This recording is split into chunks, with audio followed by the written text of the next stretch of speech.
Hi, Candy. Hello, it's Hi. your mom. Okay. Candy, how are you today? Good. Good. Doing good. Oh, tell us about Candy and Next Class. Yep, sure. So my name is Candy Granados. I am the Chief Learning Officer of Next Class. It's a learning enterprise solution. We provide online courses in our website, takethenextclass.com. I also facilitate workshops, both virtual and face-to-face. So you're the virtual school. Parang ganun. That's Sort the of. Next Class. Yep. Oh, ano yung ano?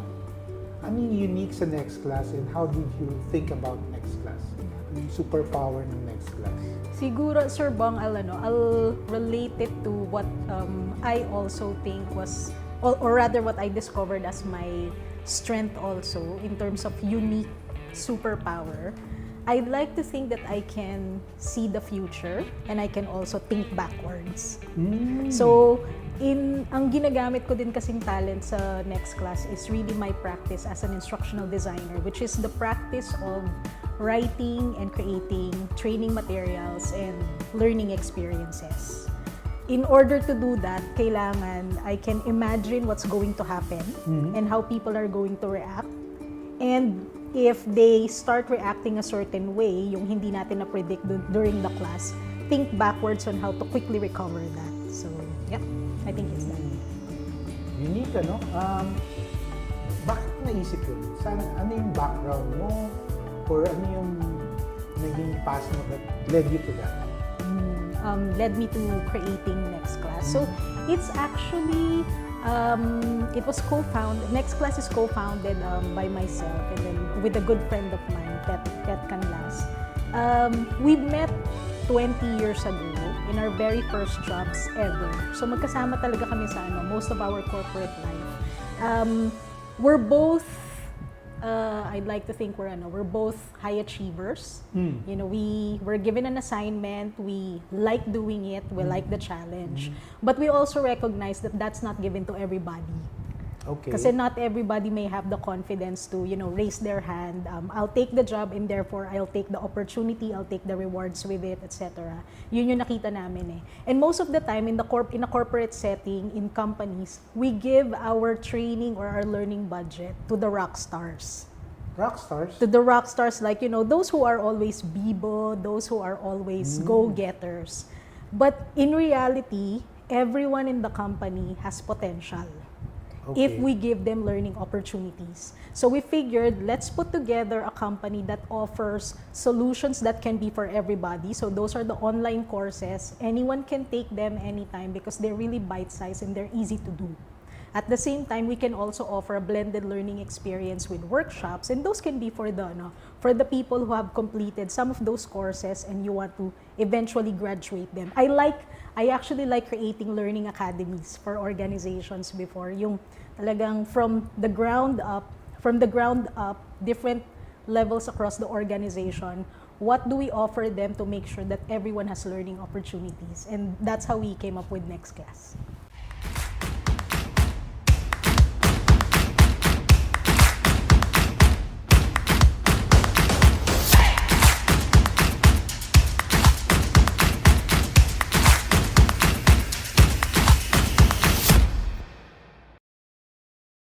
So, kino-customize nyo per organization? What are their needs? Or meron general?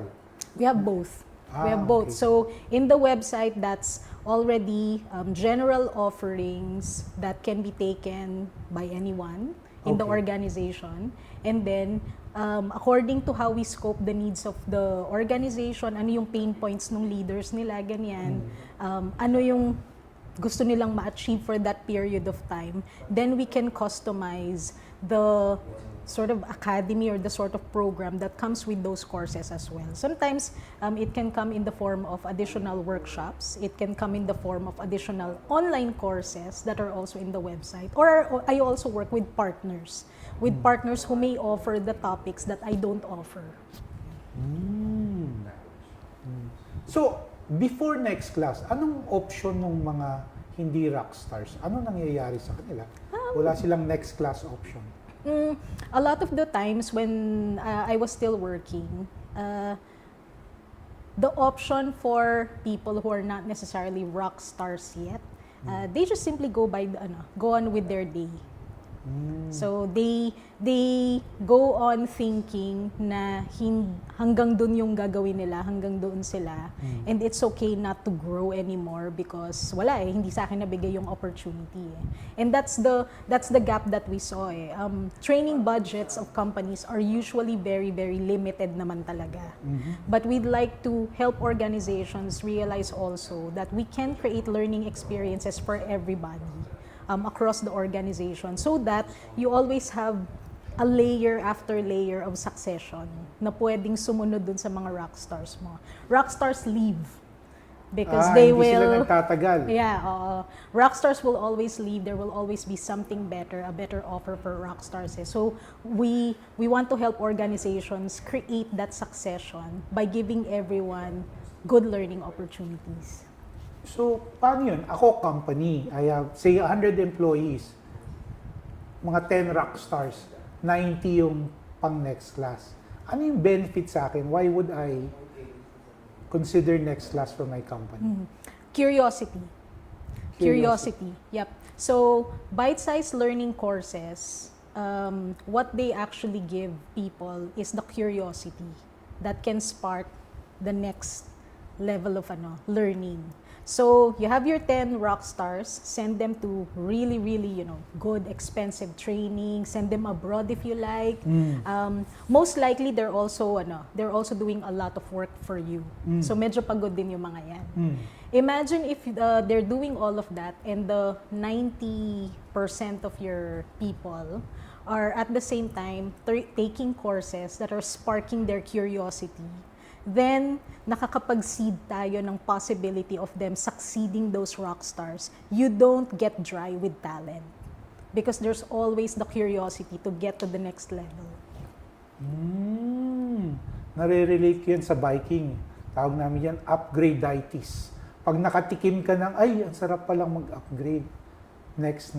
Until nandun ka na sa pinakamataas na level. Is it something like that? Yeah, I think so. Yep, it's quite similar. Okay, so before next class, hindi pinapansin. Yung majority, the 90%, hindi sila pinapansin. What happens pag hindi sila napansin? They will go on with their day. I mean, the work will still get done in your company when that happens. Okay. But doon dumadating yung mataas na attrition sobra. Attrition, so magre-resign sila. Magre-resign sila or worse, your rock stars will resign. Okay. When that happens, that's too much, that can result into too much loss on your end as a company because most likely marami kang critical processes or assignments na binibigay sa rock stars mo. So now you're going to be left with people na if only we gave them the opportunity to be curious about, learning and growing themselves, they could have taken the place of your attrited employees. Okay. So sabi mo, you thought about this years ago. What was the trigger? What was the turning point? Ba't biglang yung naisip na, there's a gap that next class can provide? What was that event or something? I think it was my experience as a learning partner. So it's like being an HR business partner or a finance partner, parang advisor, but in the learning space. Okay. So during my years as a learning partner in corporate, learning partner, so nasa training department. Nasa training department, but for large companies. It's like being an internal consultant. For a big company. Yeah, on the learning space. So I get to see how the training budget is getting spent. I know that it's spent on majority of the people who are rock star level, high potential, etc. And I also know that there's a lot of people who don't get learning opportunities. I think that was part of the turning point as well. The pandemic also. Okay. So the pandemic was the first time that I tasted work from home. Okay. And when that happened, I realized I like having full liberty of my time. I have something that I like doing, which is, writing training materials, creating training materials. Maybe I could do that so that I don't have to leave my child to too long for long periods of time.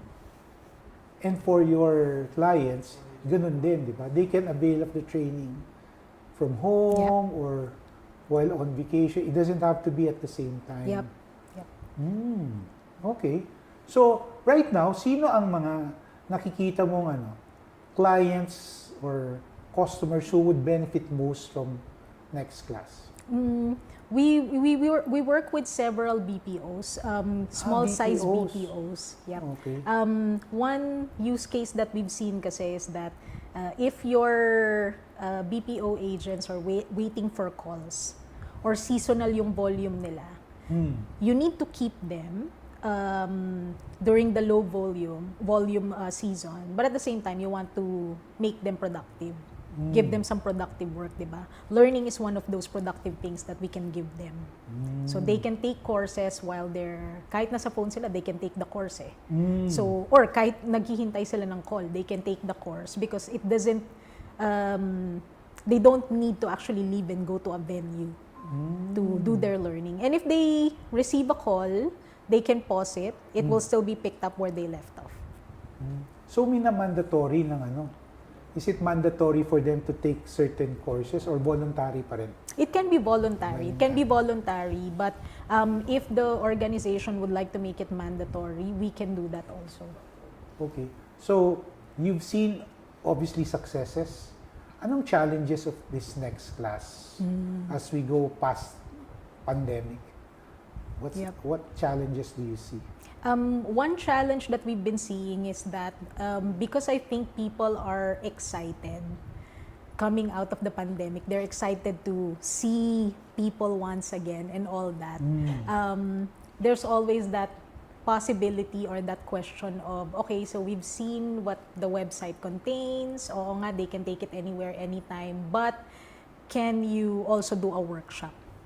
Parang we prefer that we do a workshop, we prefer na face-to-face, ganyan. Or sana they get into a Zoom room para they can talk to each other. So far, how we've been overcoming that, I don't see it as a challenge actually.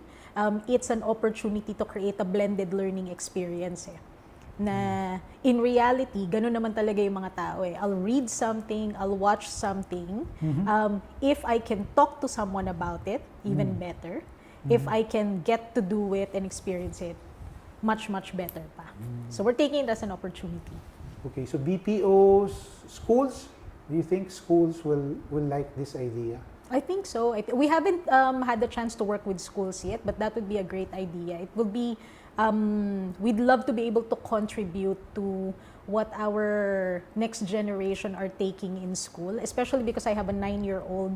I'd love to have the contribution doon sa materials or dun sa education that she's also seeing, especially when she grows up and joins the workforce. So if I go to the website, anong laman? Anong topics? Ano yung popular topics that people listen to or watch? One of the most parang subscribed or bought topic that we found out, I didn't intend for it to happen that way, but apparently it did. Maximizing focus and time. Apparently, a lot of people are looking for ways, any tips or techniques to be able to maximize their focus and time.